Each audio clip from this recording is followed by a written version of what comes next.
kicks on his feet. He looks up and gives me a grin and says, "Hey dude, you too must be from Marin."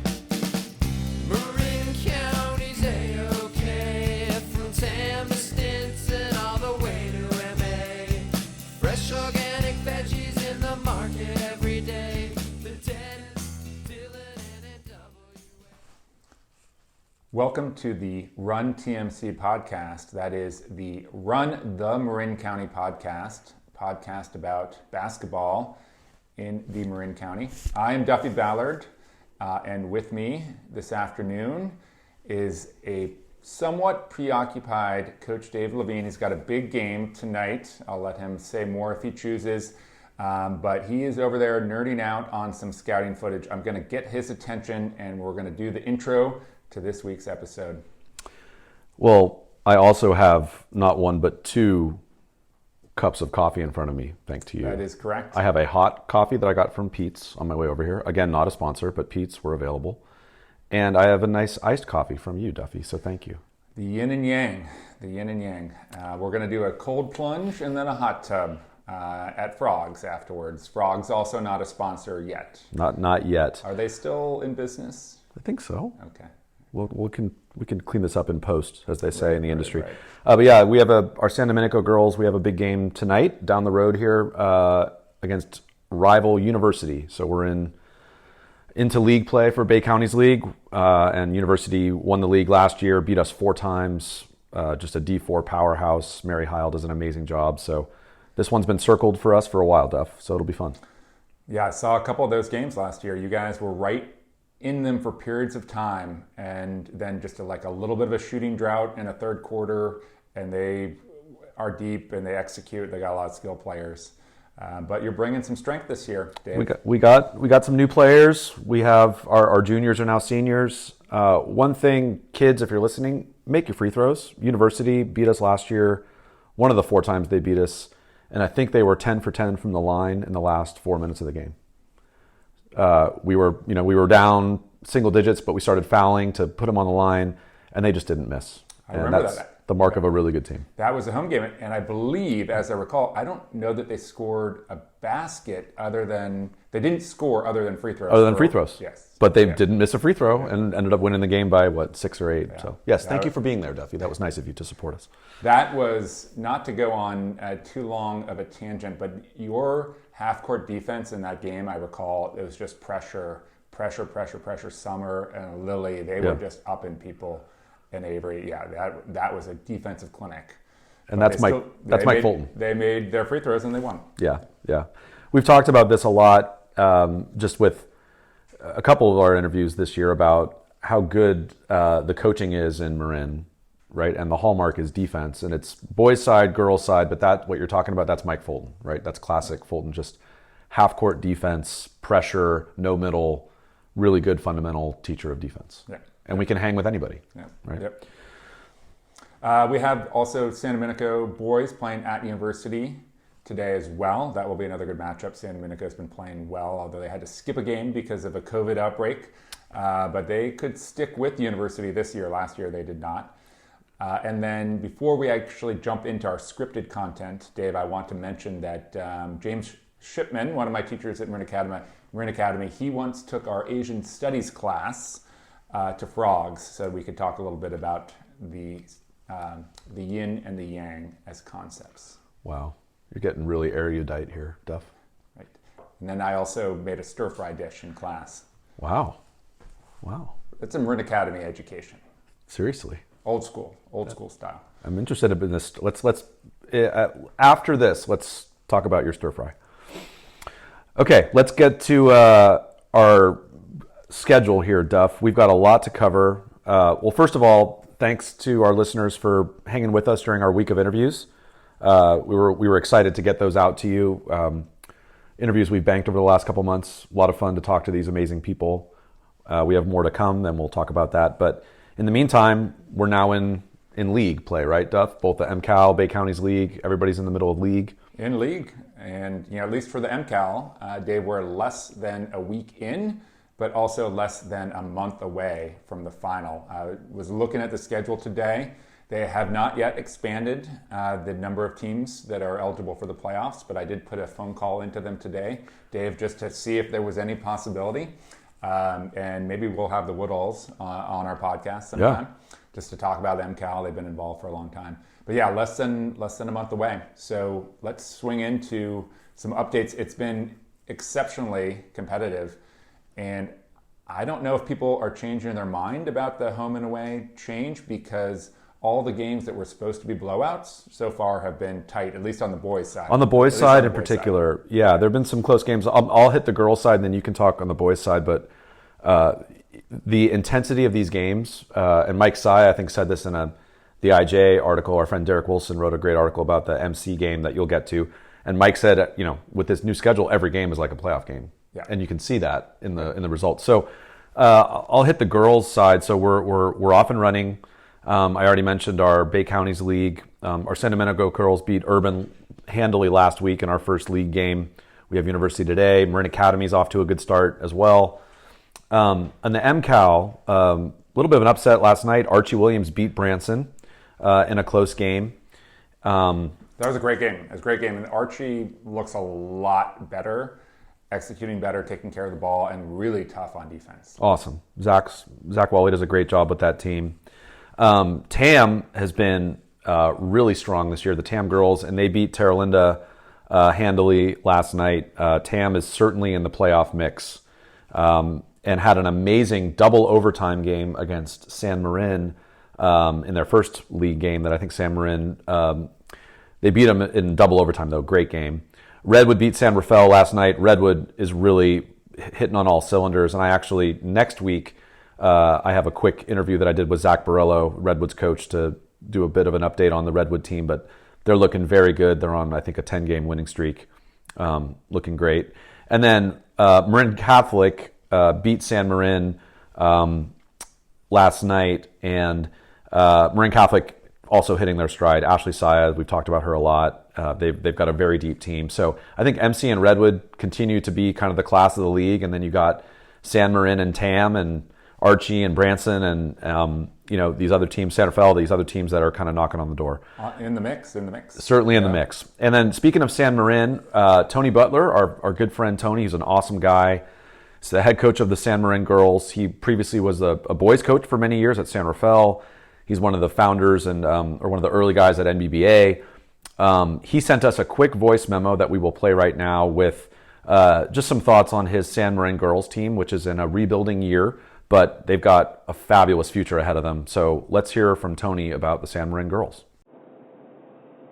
Hey, what's up, guys? Tony Butler here, checking in, giving you our season preview for the podcast. Happy holidays and Merry Christmas to everybody out there. The girls are getting ready to play in the West Coast Jamboree, as you mentioned. We are 6-3 going into tonight's game versus Dixon.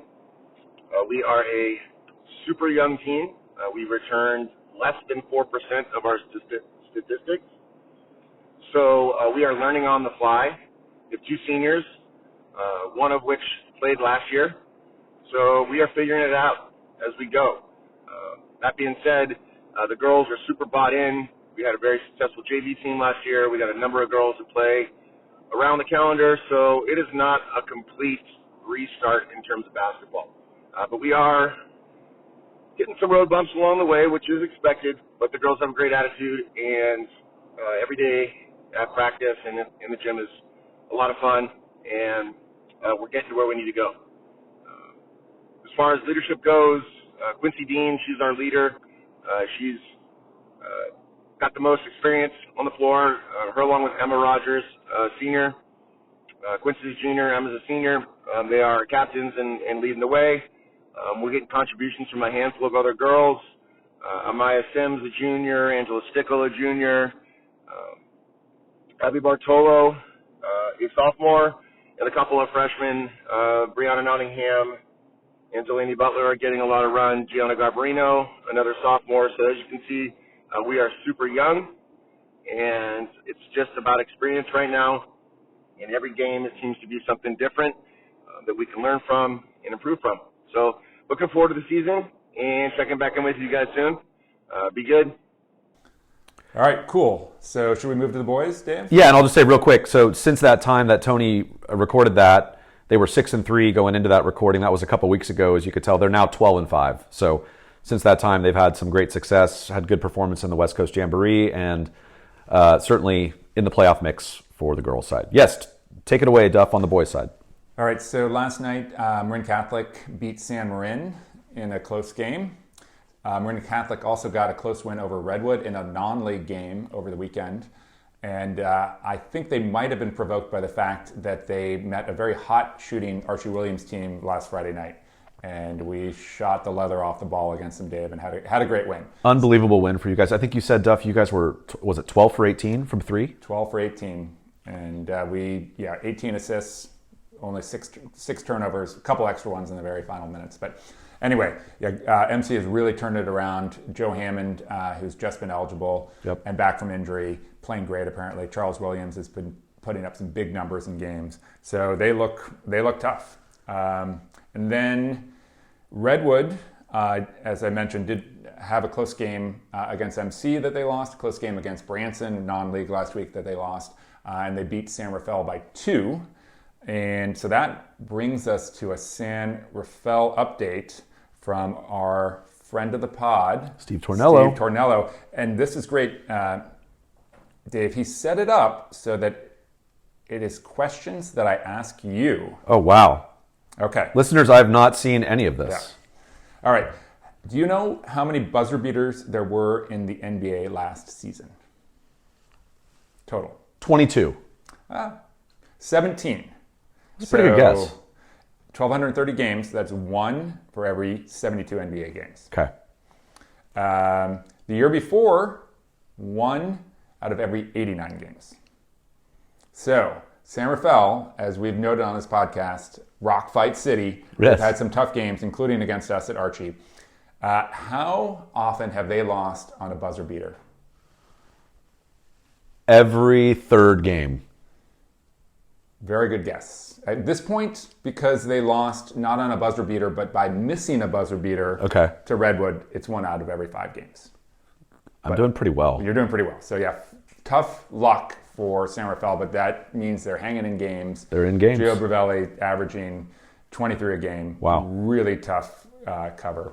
So there you go. That is your San Rafael update from friend of the pod, Coach Tornello. Love it.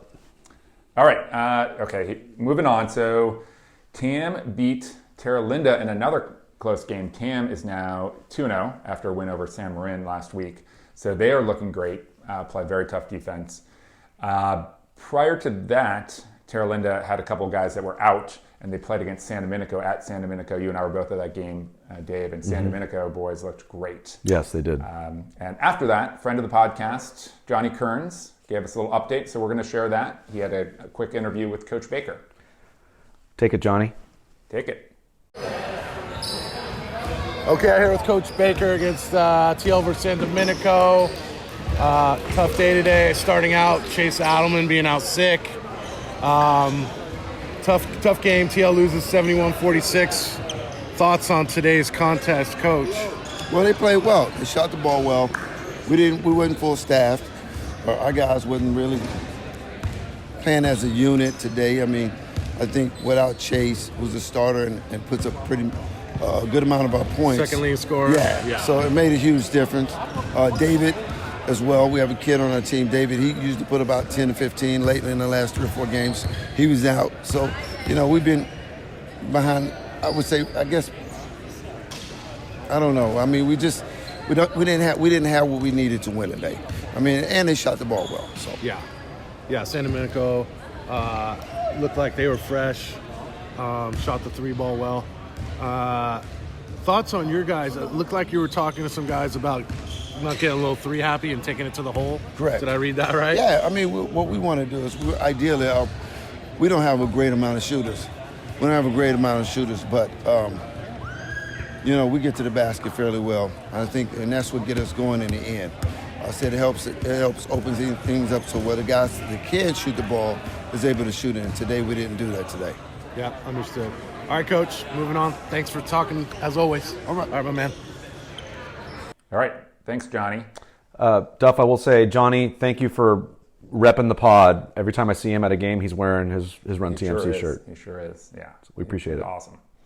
All right, and then last one. So we played Branson yesterday, Dave, and Branson got the win, but we felt quite proud of our effort. We battled against them. They were obviously a high-level team that's been playing in against high-level competition. And speaking of which, friend of the podcast and correspondent Mike Mahoney, still in the running for best shooter in Marin County. He sent an email update just last week, so it doesn't include the game last night. But they played both in the Gridley Invitational that has really high-level competition. They went 2-1, losing the championship game on a 30-foot buzzer beater in overtime to Salesian. Anyway, Salesian, very top team, going to be an open tourney team in the NCS. Jace Butler won the tourney MVP, first guy to win the MVP without winning the tournament since 2002. That's good. That's good trivia from Mike. And that was DeMarcus Nelson, who ended up at Duke. Mm-hmm. I remember him. And then they played in the Tarkanian Classic in Las Vegas, either before or after that. I'm not sure the order of these tournaments. I think I was after. So they played in the Platinum Division. That sounds like a very high division to Yep. me, Dave. Top level for non-prep school division. Insanely talented group of teams in this tournament from all over the country. They played teams from California, Arizona, Florida, and they went 2-2 in the tournament. I believe they were pretty much all close games. Yep. And considering how deep the talent pool was, a very good outcome. So then they came back home and they played a couple tight games in MCAL. They are insanely talented. They play well together. They get out and run. They play really tough defense on the ball, and then they're going the other way. One more thing, they also played in LA at the Damien Classic, which if our listeners think that sounds familiar, Rick Winter mentioned that tournament when he was the coach at Damien. But that's a great tournament. Redwood played in the Classic at Damien as well, and Branson went 2-2 again, playing really high-level teams. They lost to Roosevelt, who eventually won the tournament championship. So Branson playing just an extremely challenging preseason schedule. Great. Well, thank you to our correspondents. This is awesome to get this content. It makes recording easier for us, and it makes us able to spit out trivia that we otherwise would have a hard time finding. And Dave, what time is it now? Let me check my watch. Oh, Duffy, it's sponsor time. Well, no. Today, when I say what time is it, it's time to let Kenya in because Kenya's been scratching at the door. Can I let Kenya in? Our podcast dog, as long as she doesn't snore. All right. So now we can move on to sponsor time after we let Kenya in. All right. I'll start, Duff, while we let Kenya in. Kenya might be interested in this sponsor. Our friends at Jesse and Laurent. I'm just going to give you their website and let you, our listeners, go check out, just look at the food there. It'll make you very hungry. www.jesse, Jessie, and Laurent, LAURENT.com. Ready-made meal delivery service.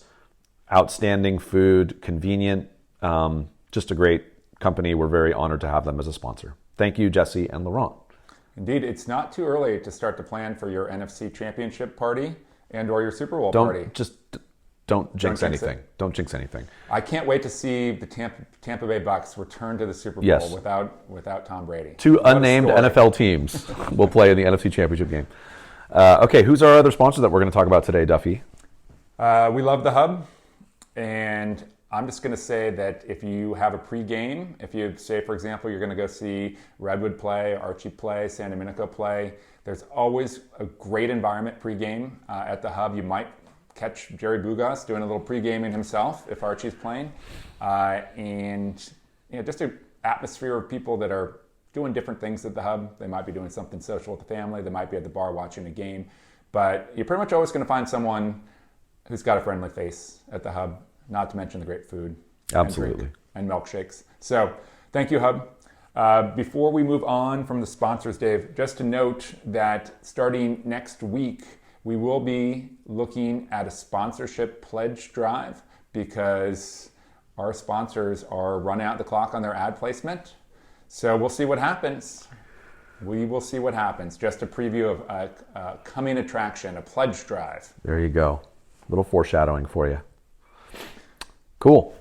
All right. Final segment before we Get to our interview. Go to the interview. So no glossary today, Dave, because we knew it would be a long update from MCAL, but we do have a drill down. So the Dave Levine drill down.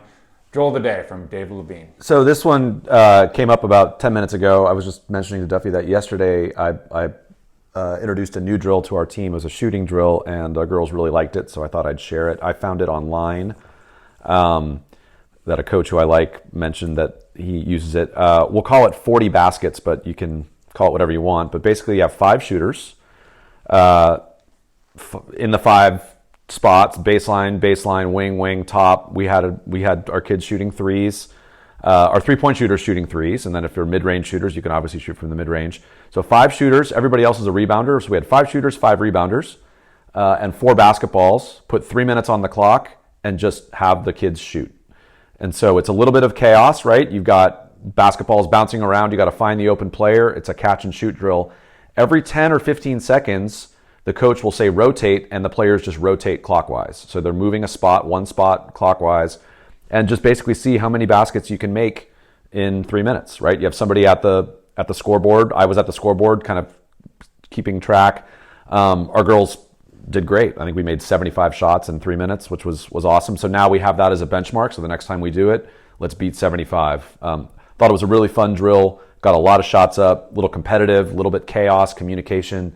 And after the drill, Carly Amborn came up to me and said, "Can we do that again?" Like, she really liked it. So a lot of fun. That's great. Now, you could do it with 2 teams, right? You could do it as a competition. Absolutely. So the way we did it was, so we have 10 healthy players right now. So we had 5 players shooting, 5 players rebounding. If you've got a team of 15 and you got a couple coaches, you can do it at both ends of the floor and do it at the same time. Or the way we just did it was we had 5 shooters, 5 rebounders for 3 minutes, then put another 3 minutes on the clock and just flip it, right? Shooters become rebounders, rebounders become shooters. That's great. Exactly. Yeah, we did, you've done this a lot, Dave, but last year in CYO, we would do team shooting contests. Yeah. 2 sides of the floor.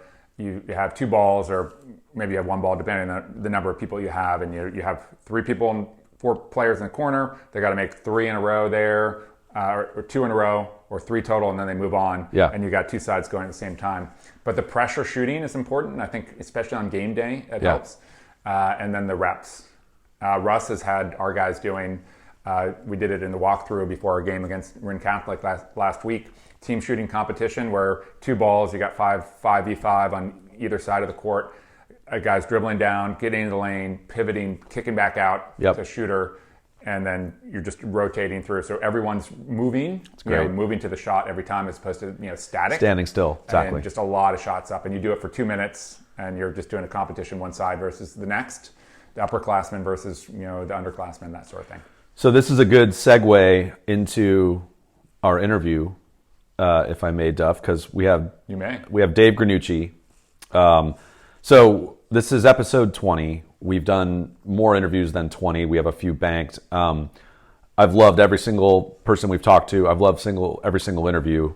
I got to say, this is one of my favorites. I've come back and listened to this one a lot for a lot of reasons. But one of the things we touch on with Dave is just what we're talking about, the importance of shooting in season, right? Yeah. And incorporating shooting and skill work into your practices. But Dave Granucci was a fantastic player. He's 6'9", but handled the ball. He was like a Magic Johnson kind of player, a perimeter player at 6'9". Smooth, controlled, skilled, thoughtful player on the court, a leader on the court, and then became just an awesome coach and has coached at the high school level, JC, Division II, played Division I basketball himself at San Jose State. We go into all this with him. I thought this was a really fun interview, and I've come back and listened to this one a lot just to pick up some nuggets.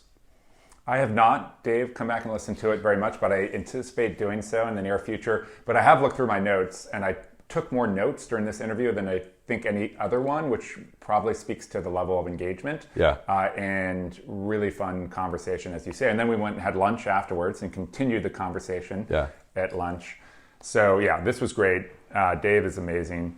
And we do want to do a quick plug for his 707 premiere and their camps, as well as their AAU. So you can check them out at www.707premier.com or on Instagram at 707premier. So they have spring AAU coming up. They just finished up their winter camps. So please check that out, especially if you're up in the 707. But even if you're not, That's right. If you don't mind a little commuting time. That's right. All right, let's get to Dave, and then Duff, you and I can catch up after and give some thoughts on it. That sounds like a really solid plan, Dave. Thank you. All right. We're going. Excellent. Dave Granucci, good to see you, buddy. Good to see you. Very happy to have our friend Dave Granucci. If that last name sounds familiar, Dave is the younger brother of episode 2 guest John Granucci, one of 5 Granuccis. We'll talk about the Granuccis and who's going to win the game of horse. Dave, I'll do your background here. Grew up in Marin, played at Drake under Doug Donnellan, was a fantastic player at Drake, all league on really good teams, played with John Granucci, Tom Poser in the early 90s. Then went to play JC ball at City College of San Francisco. Yes. Right? For Justin LeBeau. Harry Ponizopoulos. Okay. Yeah, who had a 4-year run there that was unbelievable. Nice. Great. And he's probably like my favorite coach of all time. Big time mentor. Awesome. All right. Well, Yeah. I want to come back to that. Yeah. Because City College has had a great legacy. Yeah. But Justin was an assistant coach there. There we go. And we were the same age. Nice. Okay. And Justin's been there. He's been the head coach there. They've won the state a couple times. He's really good. Dave then went from City College to play Division I at San Jose State. Mm-hmm. He left San Jose State and played pro ball in Italy, right? Yeah. For a couple years. And then came back and embarked on a long coaching career, which he's continued to this day. So he was an assistant coach at City College of San Francisco for a few years. Then he went to College of Marin as an assistant and then took over as head coach at College of Marin and had some great teams at College of Marin. He then moved up to Washington, where he was the assistant coach at St. Martin's, a Division II school, coaching under Alex Pribble, right? Yeah. Another Drake legend who is going to be a guest on this podcast, currently the head coach at Idaho. That team, I saw them play actually. Luke Chavez was on that team, Bucky's son. We also had Brandon Kenilvort. And Mike Hayward was a volunteer assistant. So a lot of Drake, Yeah. lot of Drake vibes on that St. Martin's team. That's awesome. Dave then came back to California to take over as head coach at Justin Siena High School in Napa. Were you there 4 years? 3 years. 3 years? Yeah. And then joined the Sonoma State coaching staff, Division II, as an assistant coach for a couple years under Rich Shayowitz, who's been there for a long time. And now Dave has started his own club basketball program called 707 Premier, which we're going to talk about. So he's disrupting the club basketball landscape up in the north, which is awesome. So Dave he's an old friend. He's a fantastic player. He's a great coach. He's a great guy. You see this. He's 6'9". Yeah. 6'9" and can handle the ball, can shoot it, can pass. One of the most fun players to play with. Basically Magic Johnson, but Marin style. And a great coach, and I loved watching his teams play. I would go to his College of Marin games a lot with John and watch, and those teams were awesome, and he kind of rebuilt that program.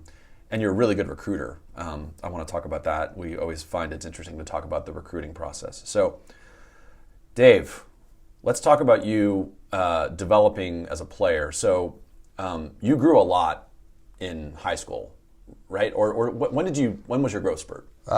It was pretty gradual, actually. Yeah. I think when I got into high school, I was 6'2". Okay. And then when I was, by my senior year, I was 6'6". And then I grew another 2.5, 3 inches after.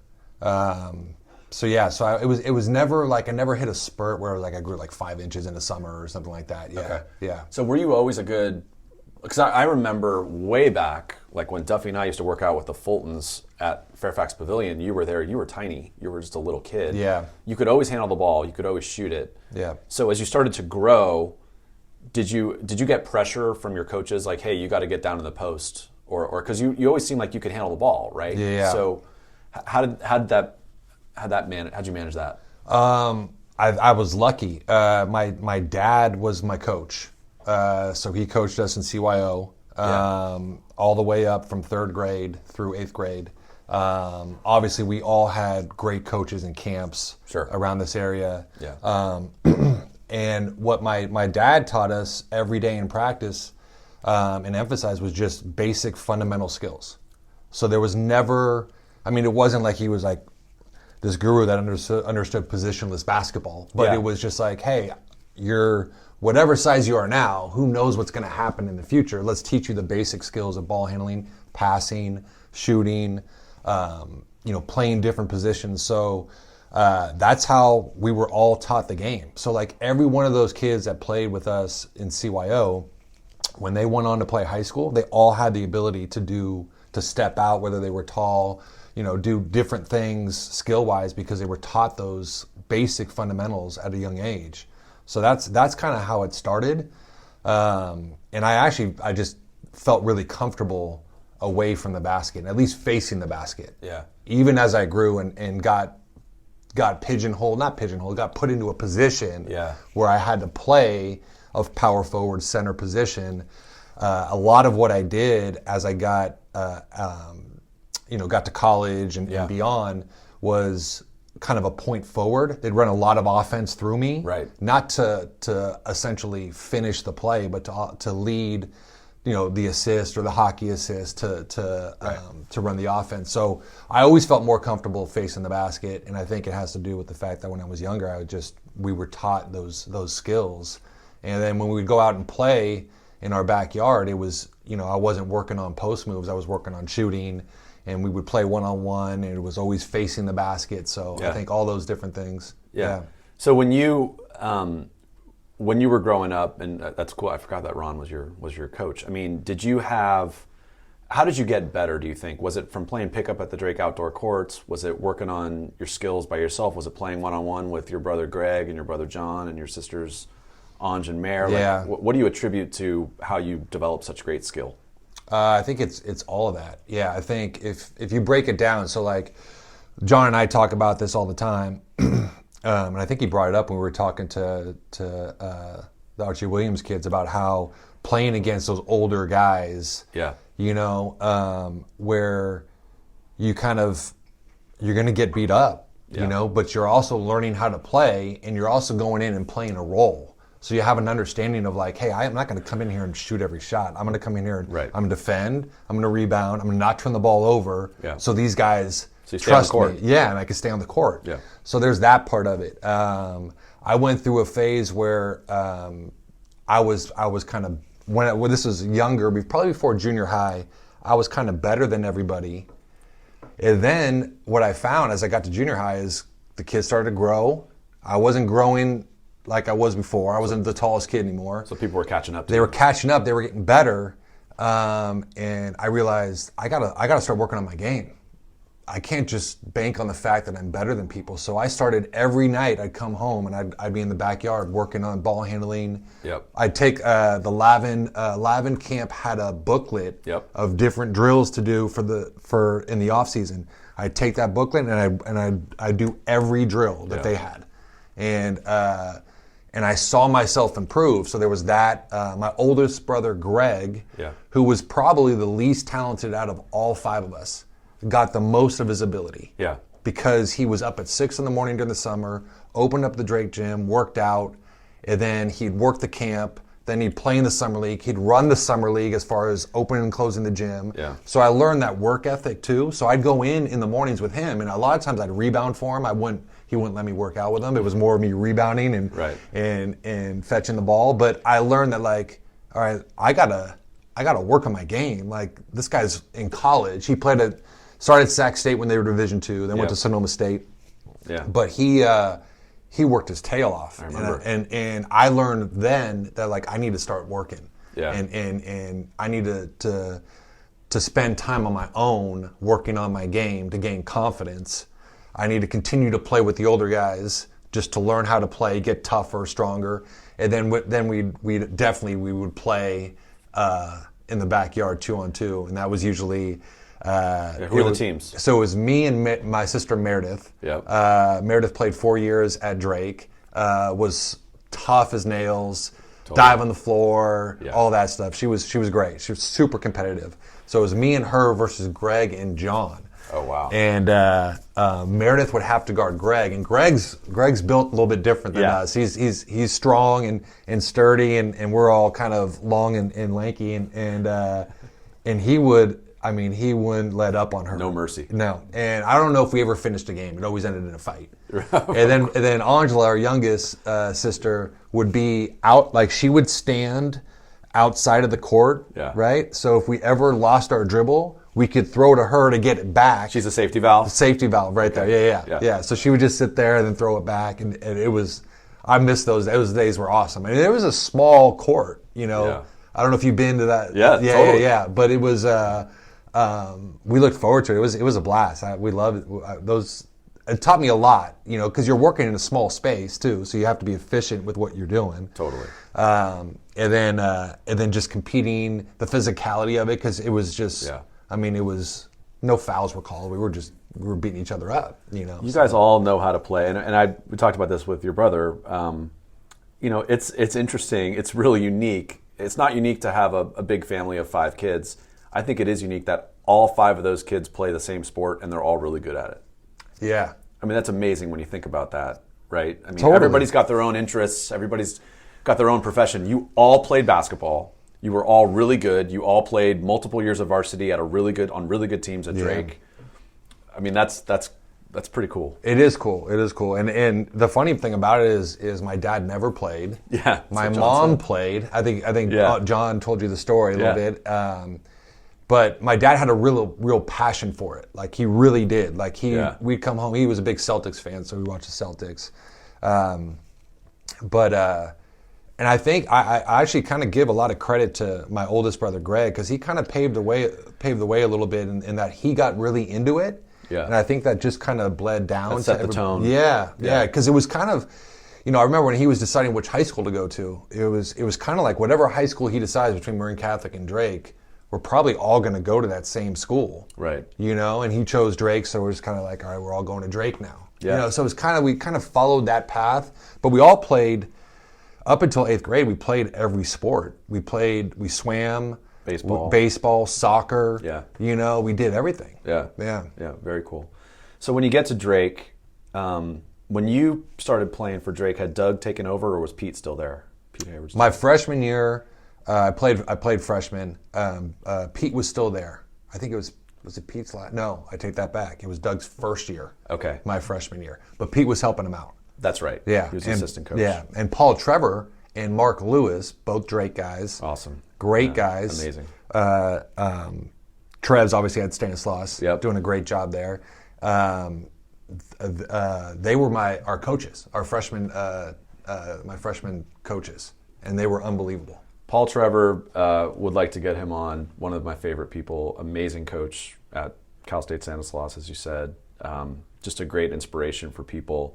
And then let's give some love to Mark Lewis. Hi, Lou. Absolutely. Mark Lewis. His dad was George Lewis, right? Was the athletic director at Drake for many years. But Lou math was teacher, a great shooter, lefty, has played in our adult league, and is just a fantastic human. Has been teaching at Las Lomas High School in Walnut Creek for, 20 years, 25 years. Great guy, great basketball player. One of the most beautiful shots I've seen and played against. Just high lefty release, very efficient. Pure stroke. Always great follow through. Can stroke it 30 feet out. Yep. And can't give him any space. Yep. Shout out to Lou. He's phenomenal. I played a ton with him in summer leagues too. Yeah. A couple things about both those guys. Well, I ended up being number 15 because of Paul Trevor. When I grew up, I watched Paul Trevor and just how he played, just his intensity and and just his energy. Yeah. And I loved it. So I was like, I want to wear 15. I like that. And I just go into those games at Drake when they were good. And then I remember watching Lou play too. And I was so naive, and this is not a knock on Lou because he's a good player, but I remember hearing that he was going to Cal, and I was like, oh, is he going to play at Cal? Like, he's got to play at Cal. Like, he can shoot the heck out of the ball, all this stuff. Yeah. And then we ended up playing a bunch of years in summer league, and he's great. He can shoot it, and then he's got the air guitar. Yeah. Has he done the air guitar after he gets hot? Yeah, totally. Oh, that's awesome. Yeah. I don't think I've seen that. You haven't seen that? Oh, I guess I would shut him down. I just got to move his body a little bit. He's the best. So what position did you play in high school? Because I remember you bringing the ball up as a big. I mean, I want our listeners to get some context. Today, it's not weird to watch a college game and to see a 6'8" guy, 6'9" guy bring the ball up the floor. Because today, as we talked about ad nauseum, it's 5 out. It's positionless basketball. Yeah. Back when you were playing in the early 90s, that wasn't as common. So to see you bring the ball up the court, other teams were like, oh, crap. Yeah, right? yeah. So were you, what position, as you progressed, freshman, sophomore, junior, senior, were you always playing guard? I was always playing the perimeter, yeah. So Perimeter. So my freshman year, I handled the ball quite a bit for the freshman team, obviously. Yeah. When I got to varsity my sophomore year, I played probably, I would say, like the 3. And I was just more of a guy, like, once I started getting playing time, I ended up starting towards the end of the year. And my role was super simple. It was just defend, don't turn the ball over, know what we're doing. And that was it. And I was able to, so I was just kind of fitting in. And then my junior year, played the 3, so I was on the perimeter still. Jason Gunnarsson, who was a hell of a player. Great player. Was our leader and ball handler. He handled the ball for us and got us in all our stuff. And by my senior year, it was more out of necessity because we didn't have someone that could really handle the basketball and get us into what we were doing. Yeah. So what the coaching staff decided was, hey, why don't we have Dave bring it up, handle the ball, and get us in our offense. Initiate the offense, and then if we want to get him down on the block, or we want to have him do, position him somewhere else on the floor within what we run, we can do that. But he can at least handle the pressure and get us into our offense with some fluidity. It's such a luxury, right? Because if you're playing teams that have really good guards, right, that put a lot of pressure on your guards, having someone with size who can bring the ball, because generally I would assume that you're being guarded by the other team's bigger players who maybe aren't as accustomed to guarding on the perimeter, right? Yeah. So that's a huge advantage. Yeah, totally. And it's funny you say that about the different, just how basketball has changed. I remember when we were playing is it the Sand Dune? Is that the one at SI, SI tournament? The Sand Dune Classic. Yeah, we were playing in that tournament. I remember we were playing, I don't know, we were playing Berkeley or somebody, and we were warming up, and a couple of guys on the team walked up to me like, hey, are you that 6'6" point guard? And it's like, nowadays, it's like everybody is. Yeah, it doesn't matter, but it's like, I think it was, it helped us because we hit a rough spot my senior year. We ended up winning the league, but we were struggling to kind of find our identity a little bit because we had lost so much the previous 2 years. And so I think the coaching staff was pretty much like, all right, what if we made this adjustment? And this was before the shot clock too. So what we ended up doing is I ended up bringing the ball up, got us into our flex offense, and we ran flex until we got a great look, whether it was a layup or an open jumper. That's so annoying. It was just, and that changed like my the game for us. Exactly. Changed the game for us. Yeah. My Branson teams, we didn't. Thank God we didn't have a shot clock. Yeah. We would run it down 30, 35 seconds, get a shot. The other team would come down, shoot in 3 seconds. We'd hold it for 40 seconds. They're just like, this sucks. Yeah. And we win games, 37-31. So talk about Doug Donnellan. Amazing coach. Was 20 years, I think, at Drake. Won a ton of games. Legendary for being super prepared, right? Like just meticulous, detail-oriented, really detailed practice plans. What was it like playing for him? And did his style or any of the things that he taught you, did that inform you as a coach later on? Yeah. I thought one thing that I learned from Doug, and I think that he did a really good job of, is while he did have, he had standards, right? So he had expectations and a standard of what's the non-negotiables, that people like to say, but there was flexibility, right? Okay. It's like I got to know who these guys are, right? And I got to be understanding of that. And if what I'm trying to do isn't fitting what these guys that we need, we got to make an adjustment. and to do that, you got to know who you're coaching. So I think he did a really good job of getting to know us as people. His door was always open, those types of things, So that was huge.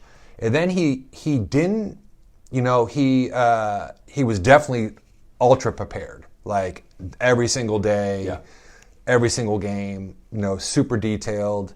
But there was also freedom out there. It wasn't a controlled, type of preparation. It was kind of like, you got a question? Well, sorry. The preparation, was it like prepared about the personnel on the other team? Or was it what they were running? It was about us. About you. It was about us. Now, there was preparation for the other team, not so much like it is now. Right. Obviously, I mean, now you have... With technology. Now, every different level, it's like that's once you're in season, I mean, that's what it's about, like, preparing for your opponent. Yeah. There was preparation there, but it was so much about us, like what we do, being really, really good at the things that we need to be good at, honing in on those. And then he really did a good job. I mean, he trusted his gut. That's the other thing in games. His in-game coaching, I thought was really good. I thought he did a really good job of that goes back to having a feel, knowing your kids, knowing your team, knowing the situation, knowing your opponent, all those different things, and then making a decision based on that. And I thought he did a phenomenal job of that. He was playing a sophomore, he was playing me, but then he made, he hit the right button every time. Yeah. I remember him, he was, we were playing a NorCal game, and he's comes. It's funny. I don't know why I bring up this story, but it makes sense to this. But we're playing NorCal game. I forgot who we're playing. I think we're playing Marysville, or we're playing in Marysville, and someone's in foul trouble. And he comes down the bench to me and Brooke Steiner. Yep. And he goes, "Hey, when do you guys be ready in case he comes out of the game, or in case he fouls out? You better be ready." And what that taught me too is he's prepared for what's going to happen next. Right. So he's thinking about the next play, the next, few things that now the guy didn't foul out. Was Nate Wood, ended up staying in the game, hit a big shot, and nice. and all that, but. So those types of things, like he's not caught up he's watching the play, but he's thinking the game out the entire time. You know what I'm saying? So totally. It's there's a lot of things from that I took, and I think the biggest thing is his prep, like you guys touched on, like his prep as far as like making sure his teams are completely prepared, and also one thing he did. That I thought was really good is we did a lot of skill work. We did a lot of skill work that I know a lot of coaches don't do. Yeah. Didn't do as much back then, and they still don't do, I think, enough now. It's interesting you say that. Mike Saya, we interviewed Mike and Ashley, which was great discussion, and Mike was talking about playing for Pete in the 70s, and one of the things I was asking about, Pete's style, and he said, we did so much shooting. Yeah. And and he said people would say like, wow, those Drake teams shoot really well. It's like, yeah, because we work on it. Yeah. And Pete was a great teacher of shooting. So it's interesting that, Doug extended that too, because I've heard that about him, that in your practices, a lot of time was spent on skill work. Yeah. Even in season, right? Which I think is the most important time. Absolutely. Because like a lot of teams are focusing in on all their offense and defensive schemes and all that stuff. And then next thing you know, you haven't shot the ball in like 2 weeks. Right. And you're supposed to go out in a game and make shots. Like, that's impossible. Yeah. Yeah, absolutely. Unless you're doing stuff on your own, which a lot of guys, kids aren't. And it's hard to find time. It's hard to find time. Yeah. What is a good way to do that in the context of also doing your prep? We try and obviously run our stuff and then always have a shot at the end of it, but that's low volume shooting. Are there other ways to incorporate a lot of shooting within the context of that? So, when we talked to Ashley Saya, Mike's daughter, who's an amazing coach at Marin Catholic, she said, they do a ton of shooting in their practices, and it's interesting. I didn't bring this up with her, but so do we at Fulton. Does that too? Like at San Domenico, we'll have a 90-minute practice, and it's intense drills, shell drill, scrimmaging, but he always sets aside 15 to 20 minutes at the end of practice for us to do shooting. Yeah. And it's game shooting, it's break up into teams. We're doing, our guards are shooting threes, we're shooting mid-range, but we're getting shots up every practice at volume. Yeah. Because you need to. Yeah. It's to your point, right? If you don't, this is the time where you really need to get your shot honed. Yeah, for So sure. it's really such a important. skilled game that like you have to. Yeah. I think it's if let's say you're practicing for an hour and a half, hour and 45 minutes. I would say 35 to 45 minutes of the first part of your practice is all skill work. And then you're going in after that, you're going into your different concepts, defensive and offensive stuff, a lot of maybe short-sighted games, like small games, Sure. 3-on-3, 4-on-4, and then bleeding into 5-on-5 stuff. But like, I think the more confident your kids are on the floor, the better you're going to be, regardless of what you're running and what you're doing. If they don't believe they can make a shot, because they haven't shot, doesn't matter what you run, Right. So I think that's the biggest thing that I've taken away. Because when I was a young coach, I was just like, all right, what do we need to get better at? We need to get better at this. And then like at the end of practice, like, God, we didn't even shoot. Right. And then the next practice, I'm like, we got to find time to shoot. All right, we didn't even shoot. Because I'm so focusing on trying to control the game.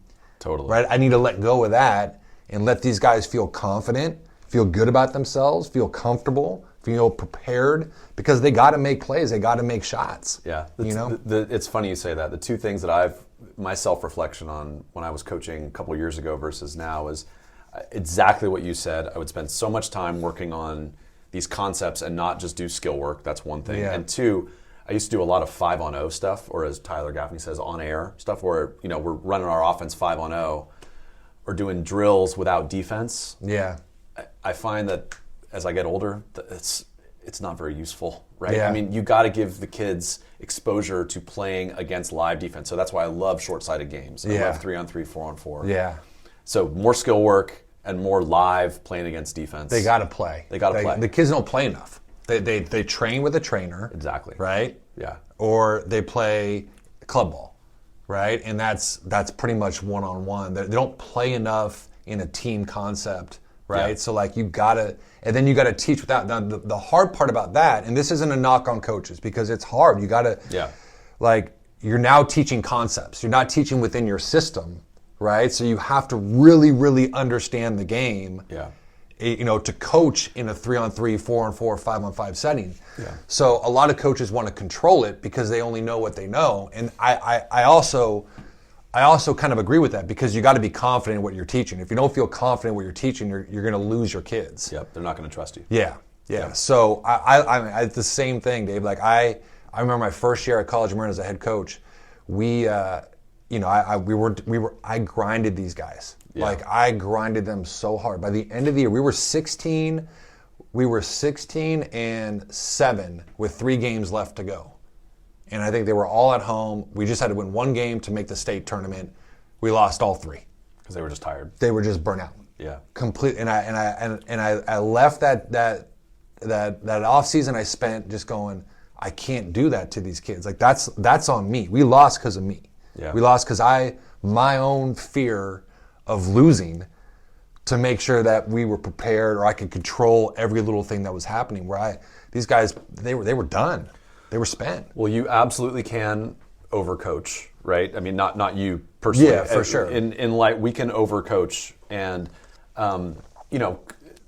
Fulton's great at this. Sometimes he'll just say, "All right, no practice today. Like we're a tired team. We need a break. Yeah. Or let's watch video today. Yeah. Right. Or walk through. Or do a walk. Let's put on some music, shoot some shots, and all I want to do is just walk through our shell. Exactly. Just to make sure we know where we're at. Yeah. For about 10 minutes, and then the rest is shooting with music playing. Yeah. Because you want it to be a place where they want to come. Right.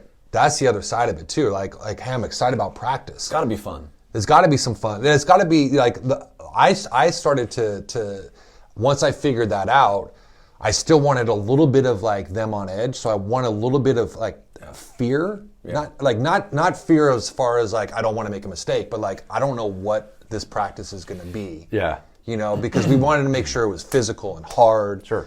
but we also wanted to make sure it was fun. Yeah. You know, we wanted a competition to it, but we wanted to make sure they wanted to come back. Like, all right, what's going to happen today? Yeah. You know, so. There's one thing I wanted to come back to. It was interesting when you talk about Doug, that he spent a lot of time preparing you guys, right? When Duffy asked, like, are you looking at the opponent? I mean, I remember Steve Lavin talking to me about John Wooden when Lav was at UCLA, and he would spend a lot of time with Wooden. And Wooden's philosophy was focus on us and what we do well. And Wooden wouldn't even, now obviously this was in the 60s and 70s, so technology wasn't abundantly available, but Wooden didn't want his players thinking about who they were playing. He didn't want them to think about Houston or St. John's or whoever they were playing. He wanted them to focus on UCLA. Yeah. Who we are. If we play well, that's what we can control. You can't control who we play, right? Yeah. You can control how we play. Yeah. And so I've always liked that. And today, with so much, with the resources at our disposal with Huddle and technology, and you can scout for hours and hours and hours, there's certainly value in knowing who you're playing and preparing for your opponent. Yeah. But I like coaches that really focus on, okay, let's focus on how we play, not who we're playing. For sure. I agree with that. I think there's, just depending on what level you're at, for sure. I think you can, like, understanding personnel is important. Like, who you playing, like, individually, who are these kids? Yep. What are their strengths and weaknesses? What do we want to force so-and-so to do? That's important, for sure. Absolutely. But once you start getting into, like, what they do schematically, as far as, like, offensively, defensive, like, you can have an offensive way of, like, you want to attack them, for sure. But, like, if they have 30 sets and you're trying to go over all 30 sets, You can't prepare for no, like, your kids still don't even know your own sets. Exactly. You know, like, now they're trying to learn theirs Yeah. and have to defend it in real time. Yeah. Go ahead, Duff. Yeah, totally agree. And we've had enough interviews where a coach will say, yeah, I just try and give the ball to my best player, right? And as a coach preparing for another team, identifying the other team's best player and how you're going to disrupt them, how you're going to get them out of rhythm, like, that's probably the number one preparation thing, you know, that one might do, especially if the team has a dominant player. Yeah, Absolutely. totally. And I think also, like, Absolutely. what are they doing that allows them to have success? So, like, you know, as far as, like, what's their philosophy? Are they a 3-point shooting team? Do they like to score in the paint? Do Yeah. they post up? Like, those types of things. All right, what are their strengths? And let's take away their strengths as a team. Yeah. You know? Everybody has a way they're going to guard screens. Like, you have that already built in. Don't adjust that. Right. You know, unless you really need to, because they're killing you on something, you know? Right. But once you start to give your kids too much information, it's overload, and they don't have they don't keep any of it, retain any of it. You know, even at the highest level, like, even when I was at St. Martin's, and when I was and even with Rich, you know, it was always that fine line as far as, all right, what should we give these guys?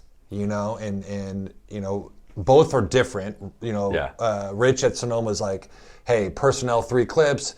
We ran a matchup zone, so it was more about what they do against zone. What are some of the actions that we really need to focus in on? It was maybe like, you know, 3 or 4, and we would go through those.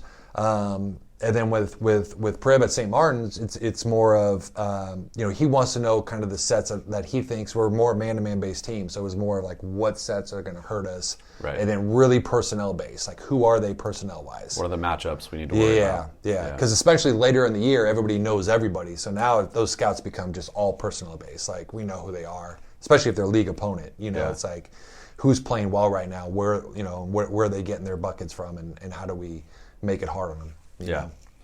Awesome. So you go from, let's go back to you as a player. So you go from Drake and you go the JC route. You go to City College, right? So how was that adjustment for you, going from playing high school ball where you were really good to playing, I mean, now City College is a fantastic program. You mentioned you love the coach. So talk about going the JC route.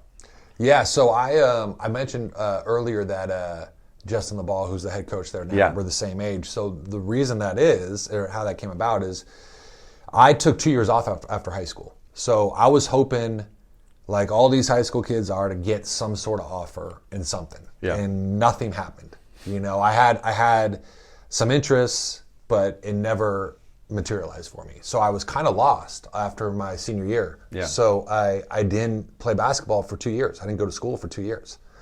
And then I got a call from, it was actually Doug Donnellan actually played a role in this. He got me in touch with Harry Panazopoulos, who was at the time just got the job at City College of San Francisco, that has a rich history of a tradition of winning, and they had hit a little bit of a rough spot. So he was coming in, he just got the job, and so when I met him, it's so funny. I went to City College. I almost was like I was going for a job interview. Like I kind of dressed up, and I went to Bring your resume. Yeah. So I go to meet him at City, and I walk in his office. He's like, "Well, actually, we're gonna go play in a game at Holy Names." It was during the summer. Yeah. And he's like, "You want to play?" I was like, "Well, Coach, I don't have any gear." Yeah. He's like, "I do have shoes, but I have nothing else." He's like, "Well, I got some shorts and some stuff for you." So we head over to Holy Names in Oakland, and at the time, Doug Donnellan's nephew, Michael Eastis, was on the team. That's kind of how this whole thing came about. And so I go and I play. I hadn't played basketball in a long time, so I was kind of like, Were you out I of just shape? show up. I was out of shape. Yeah. But so I go, I play. I had a blast, and it just felt good that somebody wanted me to be a part of their program. Yeah. And so I spent the next 2 years, like probably the best basketball experience of my life. Like, I think it has to do with the timing too. Like I was in a transitional stage in my own life as a young male trying to figure it out, and then I got out of kind of Marin. I was living in San Francisco, and the first year was rough. The first year, very up and down. Game was going really fast. And then, we were solid. We were okay. We weren't great. And then my sophomore year, between my freshman and sophomore year, I worked out 5-6 days a week, lifting, working out with Brad Dugan, who's the legendary coach there. Legend, absolutely. Who is phenomenal. Just I owe a ton to him. And working out with him every day. Playing a bunch. I played in the Pro-Am during that time as well in the city. Kezar. Yeah, Kezar. And then going into our sophomore year, we had pretty much everybody back. We had some new pieces because we were young. My first year, we were all kind of freshmen for the most part. Yeah. And I give all the credit to, honestly, to Coach Panazopoulos, who I still talk to this day, who to me is, if you're talking about like who I learned the most from as far as a player that I've applied to as a coach, it's him. Like just the way he instilled confidence while also being a disciplinarian and being hard on you at the same time, like demanding of like, you need to do this, but also like believing you at the same time. Balance. That's a really hard balance to strike. It's super hard. So you make a mistake, you make a boneheaded play, you coming out and he's reaming you, or is he letting you play through it? Like he's letting you play through it, but he's letting you know about it. Okay. But he's also like, he's also the same guy. Like this is why I love the guy. Like you're the best player, right? Hey Dave, come in here. So this is what I'm gonna do. I'm gonna yell at you the first 5 minutes of practice or 10 minutes of practice. I'm gonna kick you out of practice, send a message. Okay. And you have this agreement with him. Yeah. And that's exactly what he does. Yeah. To get everybody to fall in line. This is the Bob Knight. We just talked about this when Knight passed away. He tells this great story about when he was coaching the Olympic team, and Jordan had they had this unbelievable first half against Spain. They're up by 30. Jordan's got like a triple-double in the first half. You see this? And he's like, I need these guys to be motivated for the first 4 or 5 minutes of the second half. So he goes and he reams Jordan out for like, Mike, you're not setting any screens, Mike. Like all you're doing is scoring, passing, and rebounding. I need you to set some darn screens, Mike. I saw that. Yeah. It was great. So that's the same. And kind he's of a idea. disciple. So so Brad Dugan and Bobby Knight were super tight. Right. Bobby Knight had, Brad Dugan had a player. Garrett was the last name. Yeah. Dean Garrett. Dean Garrett played for Brad at City College. And he was on the national championship team for Knight. Yep. Yeah. And that's the connection. So that connection. Yeah. And so Harry Ponizopoulos spent a year at Indiana. Oh, wow. And just learned from Knight. Yeah. So he came back, and actually Justin LeBeau did the same thing at Texas Tech with Bobby Knight. Very cool. Yeah. So a lot of what we got was Bobby Knight type of stuff, in a lot of ways. But again, Harry was the same guy that was like, office open all the time, anything you needed. He knew my family. He knew everybody's family, of the kids he recruited. He's just such a good person. And he poured his entire heart and soul into this thing, which is also why, after 4 years of doing it, he just got burnt out. It takes a lot out of you. His last year there, they went 31-1. Wow. Lost in I don't know if they won the state championship or lost in the state championship. I think the state championship game was the only game that he lost. And they were and he was out the next year. He couldn't do it. Yeah. That's really cool though. I love that he had such a good impact on you. Yeah. So you go from City College to San Jose State. You play D1. You achieve the dream of a young player playing D1. What was that like? It was great. I was probably that kid that was like, I'm going D1 or bust. I might have been one of those kids, that now I talk to. I'm like, don't do that. Yeah. I've been down that road. Totally. Because Trev was at Sonoma State at the time, and Paul Trevor was there, and he was at. They really wanted me to go there. One of my teammates ended up going there, Caesar Smith. I was kind of. I had a really good year at my last year. I was Player of the Year in the conference. I was first team All State, so I had a lot of success At City College. Yeah. I got an offer from San Jose State, went down on a visit, and I thought I was perfect. I was far enough away from home, but also my parents and friends, and family could still see me play. And so I had kind of an interesting career. Like I started, I want to say 61 of the 62 games. My first year, I think I led the nation. This is an interesting stat. I led the nation in least amount of shot attempts per minutes played.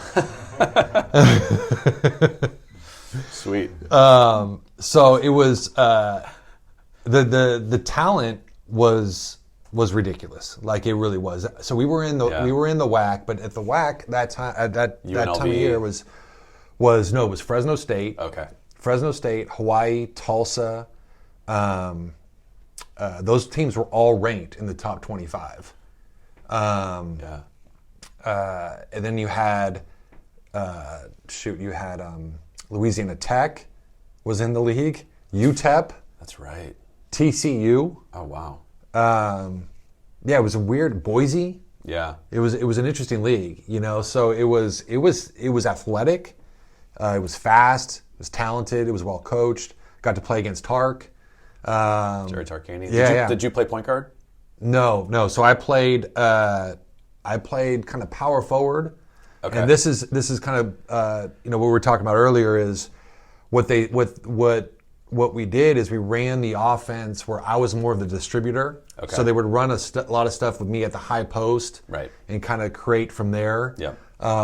We got some really good players. Nevada was in our league. Nevada was loaded, by the way. They were really good. They had like 3 pros on their team, 2 or 3 pros on their team. Yeah. The experience to play at that level was great. The friendships I made were fantastic. We didn't have much success. We were below 500. Yeah. I played for Steve Barnes. Steve Barnes was an assistant to Larry Eustachy at Iowa State when they had success. Yeah. Got the job. And he was tough. He was a tough guy to play for. That I was telling someone the other day, we were talking about it. That's, people want to go play Division I basketball, right, or college basketball, and they have no idea what that means. They just what they see on their phones or on TV. But when you get in it, it's hard. It's hard. Yeah. Like it's super hard. You got to love it. If you don't love it, you're gonna get eaten up. So talk about the sacrifices you have to make, because you've got a social life theoretically. You have academics. Mm-hmm. You have sports, and a Division I athlete. I don't think people appreciate how much time goes into being a Division I athlete. How it's not just 2 or 3 hours of practice. You're watching film. You got training table. You got there's so much that goes into it. Yeah. It's all encompassing, right? So something's got to give, right? So talk about sacrifices you have to make to be a D1 athlete. Yeah, I mean, I think more so now probably than back then. This was 2000 to 2002. Okay. So this was a while back, but now I think there's more of it's controlled. I think now, or more of it is planned out. Like you have, there's a place you have to be all the time. I think now. Yeah. As opposed to maybe back then. Yeah. But the sacrifices you're making, like you're not going out on the week. When everyone else is going out, you're not going out. Yeah. You got to do your schoolwork on the road. We weren't Zooming and doing that stuff back then. Right. So you got to get your schoolwork, done. You're taking tests in class, all that stuff. The time that you're up early. We were practicing at 5:30 in the morning. Ooh. At times, and we were practicing for 3 hours. Yeah. So it's and it wasn't like you're practicing let's ease into this practice. It was we're warming up, and the next thing you know, we're hitting each other. Yeah. So that's changed. That's not happening. No one's. I mean, if they're practicing at 5:30 in the morning, it's to get some shots up. Yeah. Duff, we got. Yeah. So Dave, when you and John came in and spoke to our Archie Williams team during the fall, which was great. Just talking a little bit about playing together and how you developed as a team and players. I think our kids really loved it. I remember you saying, and maybe this was the time period, the 2 years you took off, that you realized you couldn't do social, you couldn't do athletics, and study. You couldn't do all three. So you had to pick 2 out of the 3. Yeah, definitely. So I learned that. Especially at City. Yeah. So. When I was at City College San Francisco, that's when I figured out I got to manage my time better. I'm trying to do all these different things, and you can't and be good at any of them, there's definitely, what I found is it's focusing on basketball, and then on schoolwork, and then the social stuff is just there's a time and place for that, and. You don't know what you don't know, though, still. You're a young kid, so you're still hey, I don't want to miss out on this, right? But what I found is once I figured that out, I found that I was, my game went to a whole nother level. There were definitely guys on our team that were not sacrificing or were not prioritizing the right things, and they suffered, but it's a year-round commitment for sure. It's hard. It's extremely hard, just mentally and physically. Yeah. And if you don't love it, you will fail. You'll fall off. Yeah. So it's and I think a lot of those questions are asked when in the recruiting process. From coaches, they ask you that. I would ask kids that all the time. Do you love this game? Do you truly love it? Because if there's a part of you that doesn't love it, and you can kind of figure it out too. Sure. Then you're just not gonna. It's not gonna work. Because it becomes. It's not a job. It doesn't become a job. That's not a job. People say it's it becomes a job when it's Division I. It's not a job. You're playing basketball. Right. Come on. Yeah. But it's right below that because your time is not your own anymore, and if you want to be successful at it, you know. So speaking of jobs, so you go from San Jose State to you actually do get a job playing basketball, which is rare, right? You play pro ball in Italy. Yeah. Real quick, because then I want to get to coaching, and I want to talk about your 707 program. But pro ball, what was that like playing pro in Italy? It was good. It was a unique experience. I actually, before I went over there, well, there's two Drake guys, two guys that, again, this is so much of my basketball journey. I think all of ours is people kind of paying it forward, right? People kind of. So I was looking for an agent, and I reached out to. Actually, before that, I reached out to Mike Delosio. Talked about him with Dave Deneen. Yeah, I reached out to Mike Delosio, and I asked Mike. I said, "Hey, I'm thinking about playing basketball overseas, and I just want to get I know you got a career over there. Yep. And I just want to get your thoughts on it."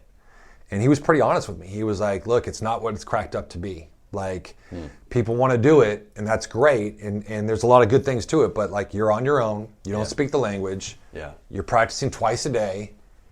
Like you play once a week. There's a lot of downtime. It's like you're away from family and friends. It's like it's hard." And how's the money?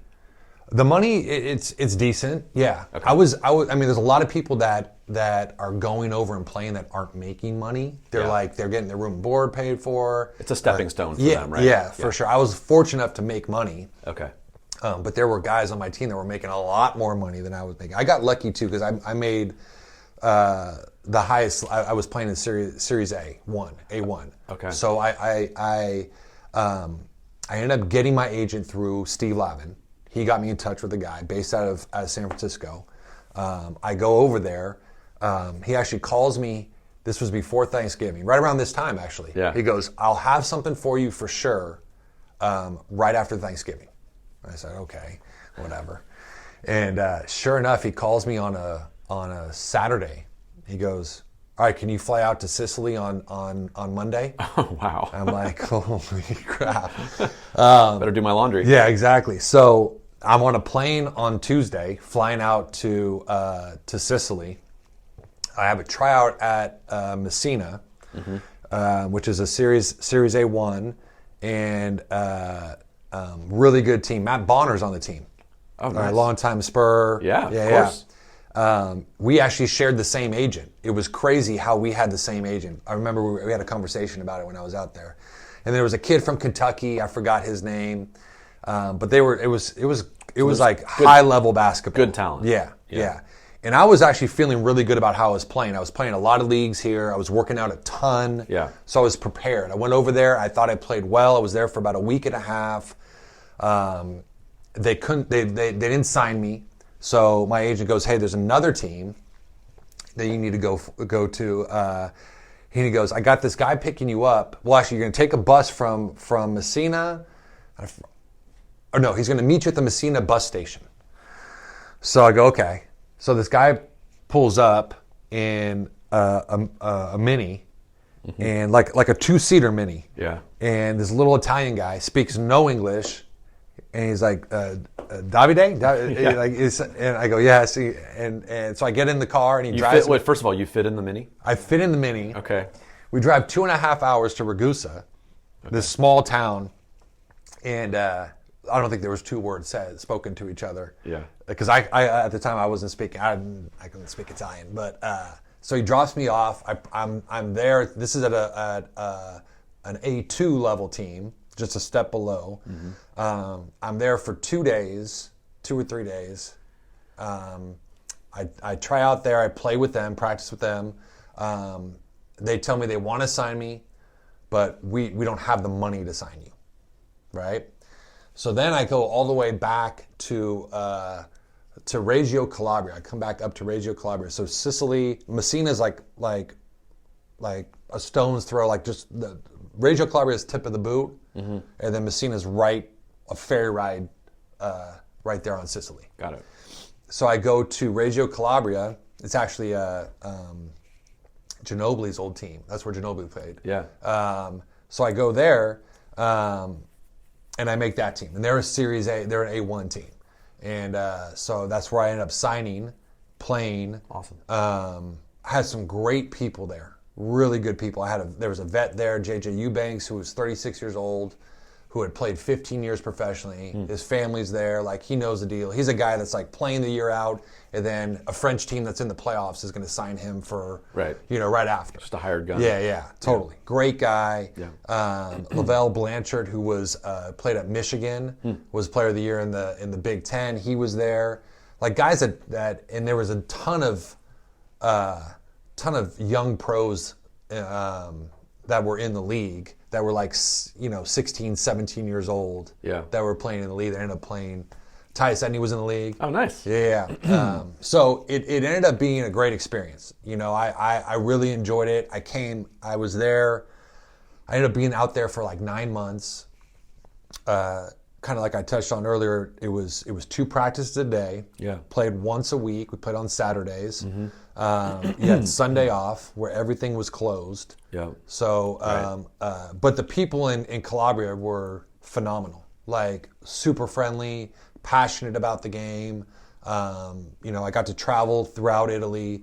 4 of the teams that qualified for the EuroLeague the year before got to play. The top 4 teams got to play in the EuroLeague, so they're playing like 70 games or something like that, and they're playing all over. Yeah.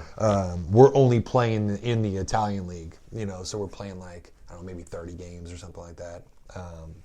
Very cool. What a cool experience for you. Yeah, that's awesome. Yeah. So let's talk about a little bit. Touch on coaching. We talked a lot about coaching, which was awesome. But I'm interested in your perspective because you've coached at, you've coached the high school, you've coached at junior college, you've coached at D2, played D1, played pro. So when you're looking at players now, and now you're running your own club program, what do you look at when you're evaluating players? What jumps out at you? The first thing, if I'm at college level specifically, is can they make shots? That's the biggest thing. Yeah. Like, can they make shots? And are they skilled? Can they handle the ball? Do the basic skill set, right? But I took that from, I remember hearing a conversation from Lute Olson when he was at Arizona that they asked him that exact question. They said, what do you look for in a recruit? He said, I want someone that can make shots. And I'm like, he's right. Like, you need people that can make shots. Yeah. Like, that's a huge thing. So that's the first thing. Like, can this person make shots? Yep. Like, can they, and however they can get a bucket, to me is key. The second thing is feel. Do they have a feel for the game? Yeah. Like, do they have any sort of understanding of how to play the game? That's extremely, extremely important because I think there's less and less kids with a feel on how to play. So is there an understanding? And then there's a competitive toughness. Like, playing hard and competing are 2 different things. Yeah. Like, a lot of kids play hard, but there's no purpose to what they're doing. Right. But is this person like willing to compete and do whatever it takes to win the game? Or put themselves in their team in a position to win the game. Like that's what I'm looking for. I once had a boss that told me, Dave, there's a difference between effort and productivity. Yeah. So you can put a lot of hours into something, but if you're not productive and produce something that's useful for me, then it's not going to be very good. And so kind of what you're talking about, it's a great way to put it, right, is a lot of kids play hard. Yeah. We always talk about playing hard, but it's competing. Yeah. Right? Yeah. Are you talking about this podcast, Dave? Pretty much. Pretty much. But you have to define that. So, Right. like, you can't tell a kid, like, hey, like, you're playing hard, but you're not competing. You know what I'm saying? Yeah. Like you got to quantify those things for these kids these days. So it's like, hey, I need you to get a rebound every 3 minutes. Like, let's look at your time of play. Let's look how many rebounds you have. Yeah, you're running hard, right. but like you're not accomplishing anything. Yeah. We need you to get the ball. Like, that tells me that you're actually competing. Right. So certain things like that, and so I think those are huge things. So making shots, be able to make shots, understanding and feel for the game, being able to competing, being a competitor, and then I think some other things that are definitely important are what kind of teammate. Yeah. What kind of teammate are you? Like if you're watching a game, like when I'm watching a game and I'm watching a player, if I already know those things, like I know the guy can make shots, Yep. I know the kid can has a pretty good feel, those types of things. All right, I'm just gonna watch his interaction on every play. Like, if someone on the team shoots and misses, is he dropping his shoulders before he runs back? Right. Like that type of stuff. Yeah. I watch it even when I watch games on TV. Sure. Like if I watch a Warrior game, I'll watch like if I saw it the other day, like Clay's in the corner. Now these are pros, but this is where they get this from, right? Yeah. Like Chris Paul has the ball, Clay's in the corner waiting for it, doesn't get it, and he drops his shoulders. Yeah. Like if I saw a kid do that, like I'm like, I don't know if I want to recruit this kid. Like he's like, you got a great point guard that didn't get you the ball that one time and you're pouting Right. for that split second. Right. Like that's crazy to me. Yeah. Number one reason Jordan Poole got traded, I think, is the number of slumped shoulders he saw as a second player last year, right? Yes. And Steph used to be bad about that, I would say. He went into a couple-year period where he wasn't doing it much, but he will show it. He'll show He'll it. throw the mouthpiece every now and then. Yeah. Yeah. No, those are all great. And then how you interact with your points. coach, Absolutely. right? How you interact with your coach. How are you on the bench? How you are on the bench. Yeah. How are you with your teammates when like guys on the floor? What are you doing? Like just those things matter. I think they've always mattered, but like for you now, I feel like there's so much parity. Yeah. That There's so much talent out there. there's so much talent. Yeah. That's kind of pretty equal. Right. That like you need something with your team to separate yourself, Yeah. separate your team from another team, from your opponent. And I think so much of that is how you deal with success and failure throughout a game. Yep. How do you react? Are you just even keel throughout? Are you this emotional roller coaster? Right. So I think those things are things you watch that I think that kids don't know they're being that are being watched. Coaches see it. Yep. No, that's great stuff. So we talked a lot about kind of practice planning and coaching. I'm curious for you, drills that you like. What are your favorite? And I want to hear about the famed Granucci drill that Duffy mentioned to me. I don't know if you know what that is, but The Granucci drill is the closeout one. The closeout progression from 1v1 to 2v2 to 3v3 that you showed us. Oh, did you like that drill? Practice, yeah, and we've been using it, and now it's named the Granucci drill. Well, that's the one that we did, right? We did, yeah, in practice with, you got the offense starting at the block, and you've got your defense starting at the wing has to run down, close out on the high foot, and then you're live. Yeah. So that drill, again, everyone's borrowing from everybody. Of course. That's what you do, right? So we did that at Sonoma State. So essentially what it is I think it's a great drill to get your offensive players to catch the ball ready to shoot. Like I think it's extremely important that you have eyes on the rim as soon as you catch the ball. God, all Fulton and I say every day in practice over and over again is be ready to shoot. Yeah. It's just like it's such. Duffy even told me that in our adult league. He told me that I'm not ready to shoot. Damn it. And one tweak of this drill, which is important, is that if the guy comes out, because the coach is passing the ball. So it's a closeout? But if the guy comes out to catch the ball of the offense, if they don't have their hands up, if they're not calling for the ball, they don't get it. You're off, back of the line. Got it. Yeah. That's great. So being shot prep, that's something that like is so huge. And people think like, I got to be shot prep when the ball gets in my hands. No, it's like that's before the ball is there, you're shot prep ready. You know? So right. So what the drill is essentially is you have your defensive player on the wing, your offensive player on the block. Okay. As soon as the coach says go, the defensive player runs to touch the block and then come out and close out. The offensive player on the block comes in the wing to get a catch. Got it. The basis of this is you catch the ball. If he's off you, you're shooting it. Yep. If he's on you, you're driving it. So initially it's all right, it's react. dummy defense. Yeah. So like if he's late, you shoot it. If he's there, defense, let him drive it. He's just got to read it and kind of see it and feel it first. Yep. And then you go live. So you go 1v1. And then you can add 2. So now you add the other wing. And then you can add 3. You can go from the baseline and corner. That's great. I love it. So it's I'm gonna use this one. It's a really good drill, I think, to and defensively too. You're working on closeouts. You're working on positioning, because when and then from there you're working. Once you get into 3-on-3 and 2-on-2, now you're talking about concepts, decision making, both offensively and defensively. Well, were you forcing? Why weren't you in that gap? Yeah. Why are you closing out to your guy when the ball is over here? Those types of things. And then offensively, well, you drew the help. Why aren't you exiting the ball? And that's one thing we learned in watching at their practice, Archie Williams' practices.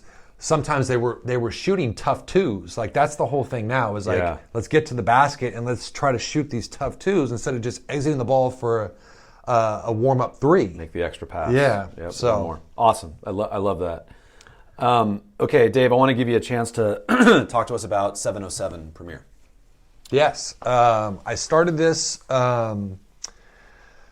this organization, this program about almost 3 years ago, and it's basketball specific right now, but we're not opposed to doing other sports. My intention for this was initially we were looking at potentially doing the long-term goal was potentially getting a multi-sports facility, right? Okay. So we knew if we were going to do something like that, we needed to develop some programming. in the North Bay, in Napa. Yeah. So where I live, yeah. So up in Napa, there's nothing up there, and so what we did is we started programming, and within it, I just realized, well, wait a minute, like the multi-sports facility is a great idea, but like going down that road, and actually I was working with Tom Poser a little bit about it, with it, and talking to him, and it's a lot of work if you're going to do something like that. Yeah. Especially on a large scale. A smaller scale, is possible, but anyway, so we started developing programming, and it kind of just it came from that idea. So it wasn't initially like I want to start this club program at all. In fact, like the club side of it, as far as like the AAU stuff, is just a necessary thing to have within the basketball kind of realm of the other things that you do. So we started this a few years ago, and we right when we got out of COVID, we started we had a 3rd through 8th grade league. And it went for about 5 weeks or something like that, 5 or 6 weeks. And it just, people loved it. And I think a combination of two things. One, everyone was finally out of the house and could be around each other. Right. And then 2, I think it was organized and run well and coached well, so they felt good about it. Great. So we just started building on top of that. So we now essentially work with kindergarten all the way up through 12th grade kids. Great. We run, we have club teams in the spring, fall, and winter now. We have youth leagues in the spring and the fall. We had an all-star game. We had a high school and junior college all-star game, which was great to bring to the community. Awesome. And then we have we do training obviously as well. And then we're going to get into some tournaments and some things of that nature too. But it's been great because it's actually, I think our basketball has improved in the area. Yeah. It's gotten better. That's fantastic. So like that's the biggest thing. And the other reason that I started it too was because we were so fortunate to have great coaches growing up. Like we were so lucky. Yeah. And not to say that I'm a great coach. I think that I am able to bring in some really good people to help teach the game to these young people, and also to the parents. Like that's the other side of it too. Is like there's a lot of these parents that just don't have time. Yeah. or don't know the game and need to learn the game too. So it's been great. The community's been really positive about it, and we've really enjoyed it. Awesome. Well, I'll say it. You are a great coach, and I love what you've done. Duffy, yes. Oh, I agree. Great coach, but I also want to plug the website. How do we find you? Exactly. I was just going to say. Yeah. Sorry, Yeah. Sorry, Dave. It's great. It's great. Great minds. Yeah, definitely. 707premier.com. Awesome. And we have right now we have, like I mentioned, we have our winter teams. We got training coming up, and we have a holiday hoops camp. December 18th to the 21st, because we get out of school a little bit earlier up there. Okay. And then I'm actually helping Neil Chavez, who's the coach at. We know Neil. Yeah, We love Neil. is I'm helping him out. Actually, I'm going to be working with him at a camp at TAM. Great. 27th to the 29th. Yeah. So he's great. He played for me, and he's awesome. So. Yeah, I mentioned that. Yeah, when you were at College of Marin, you had two Chavezes on your team. Right? Yes. Neil and Luke. So awesome. Just like what NBBA and 24/8 are doing here in Marin, Dave's doing with 707 up in Napa in the North Bay, and he's doing a fantastic job. So we're huge fans of 707. So go check out the website and support the program. This has been super fun, Dave. I could keep talking, but we're running long. So let's go to crunch time. This is the big moment. All right. Okay. This is the end of the interview. It's supposed to be efficient. It's not, because I drone on and on. But I'm going to ask you a few quick fire questions. Give me your answer. Okay. Okay. Toughest player you've ever played against? Melvin Ely. Ooh. Fresno State? Was he Fresno State? Fresno State. Then played for Charlotte. Yeah, he was in the pros. Yeah. Okay, that's a good answer. All right. How about toughest player in Marin that you've ever played against? Toughest player in Marin I ever played against? Bucky Chavez. He made it in again. It had to happen. Bucky. It had to happen. Okay, favorite coaches and or players to watch in college, pro, whatever? I love watching. I do love watching Steve Kerr coach. Yeah. I loved watching Jay Wright coach. Villanova. Yeah. We talk about him a lot. 2-foot jump stops. In the paint. Yeah, exactly. Players. I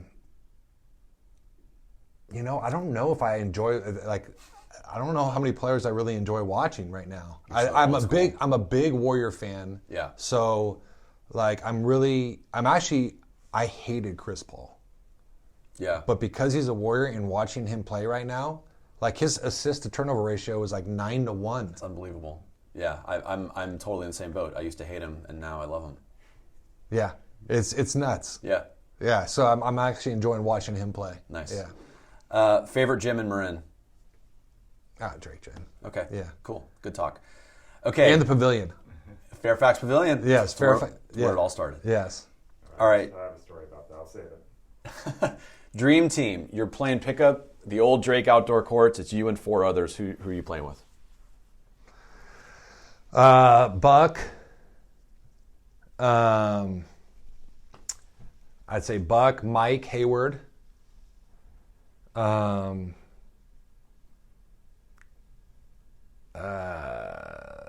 a great question. So, Bucky, Mike, Hayward.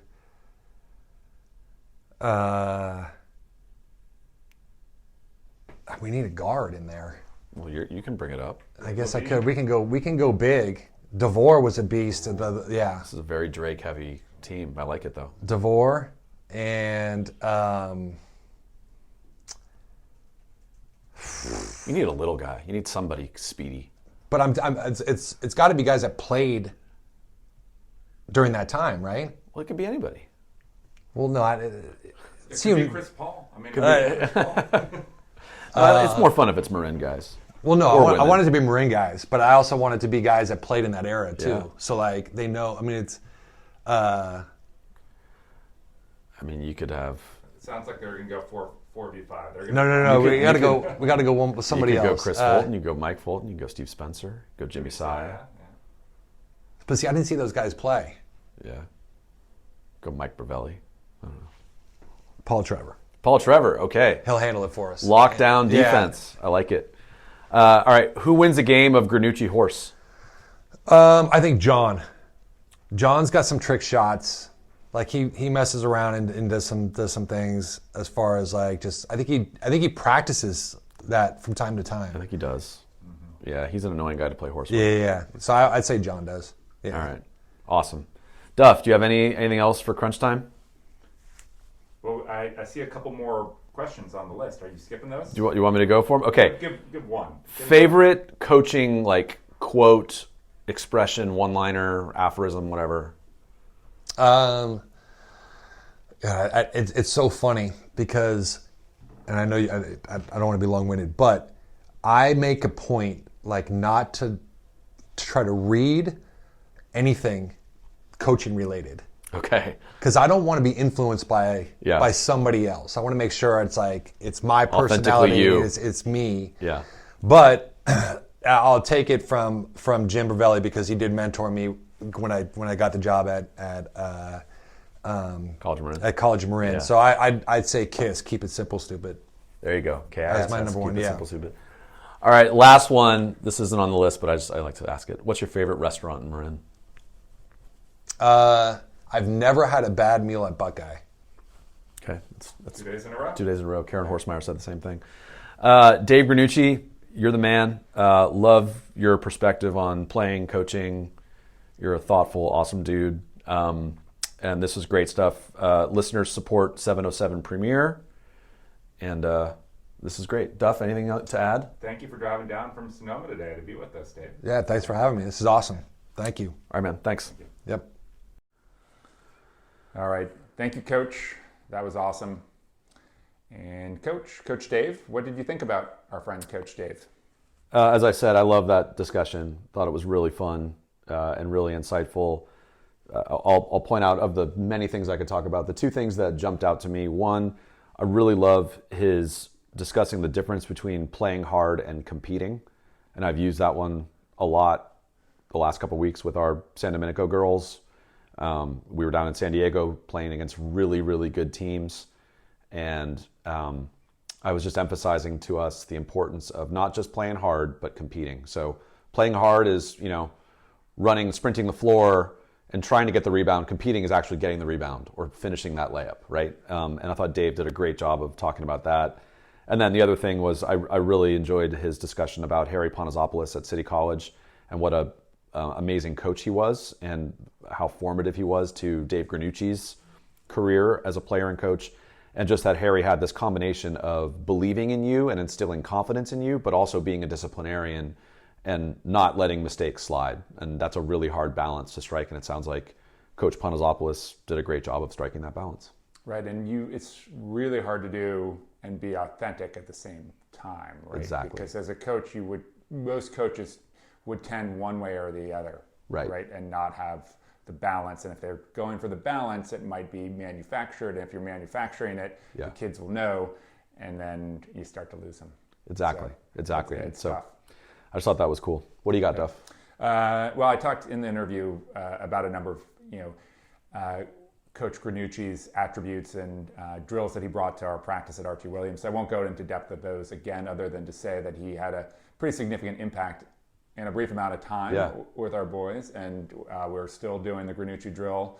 I would say at least once a week now into January. So thank you, Dave, for that. And I did think it was a pretty cool stat that he at one point at San Jose State, he led the nation in the least amount of shot attempts per minute played. So it's one of those things, no matter what you do on the floor, you can find a way to contribute. And there'll be a stat at some point, because now we're statted out on everything, right? Dave, you can find a stat if you're playing the right way that will demonstrate how you're playing the right way. I once mentioned to my daughter, Lucy, on her CYO team that she was a glue player. And she looked at me quizzically like, what does that mean, being a glue player? That sounds bad. And then Jordan Lewis was talking about that when he was at Cal Poly. He mentioned, I was a glue guy. A glue player is just someone that makes the team better when you're on the floor. It doesn't necessarily mean that you need to score. Dave Granucci was a glue guy. He made the team better. The fact that he had all those minutes, there are only 5 spots on the floor. This is a Division I team. If you're not good, you're not playing. He's on the floor.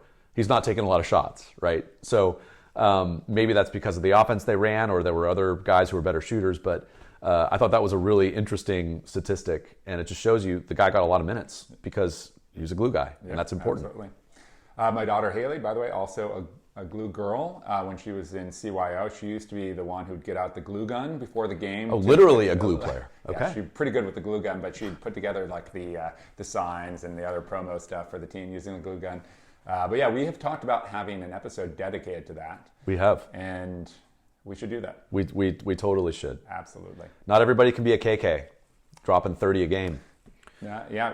Really, there's only one him or one her. And That's that right. by nature of the term, that's the way it works. True. But you still have to field the rest of the team. True. So, Dave, thanks again. And everybody support 707 Premiere. And then, Duff, we've got some great episodes coming up. We've banked a couple awesome interviews. We have next week Alex Pribble, amazing guy. We're breaking him up into 2 episodes. Two-parter, yeah. Because Prib has an incredible story as a player, and then has continuing to have a great career as a coach. So we thought, let's talk about him as a player for one episode, and then talk about his coaching in the other episode. That was brilliant. Who thought of that? That was you, Duffy. Brilliant.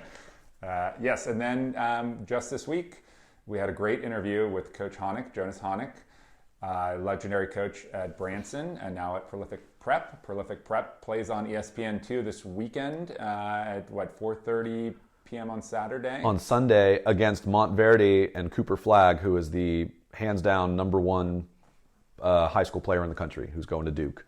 So Prolific's going to be playing against them. We had a really fun time talking to Coach Honick. He was my high school coach. That was a lot of fun. And then we have some scheduled interviews coming up that are going to be awesome. Carrie Barrett, Novato legend. Novato played at Cal. Yep. Yeah. Doug DeVore, Drake legend, along with his son Josh DeVore, current star for Novato High, and many others. So we'll keep it going. Yeah, Phil Jackson's a soft maybe, I believe. Right. Well, he's apparently listened to at least half of one of our podcasts. True story. Before we go, Dave, wanted to once again thank our sponsors and put out a plug for our website. Angela Ballard continues to update that with pictures. We have continued to add show notes when we have the time available to do so, but over the course of the next couple weeks to months, we will have the show notes on there, I think, for just about every episode, as well as on the website. You can email us at theruntmcpodcast@gmail.com. It's not too late to send us some correspondence from your team of choice. And you can hit up the Instagram. At RunTMC Podcast is our Instagram. And our website is www.theruntmcpodcast.com. Or, as Heather Sager said, theruntmcpodcast.com. Yep. Yes. And then finally, thanks to Ethan Castle and Babe Preps Insider. He had a nice shout out both to our Archie Williams team, in particular Brian Wright, but as well as to our podcast on episode 31. And he gives a very detailed analysis on many of the basketball teams competing against many divisions in Northern California. Thank you, Ethan. Thank you, Ethan.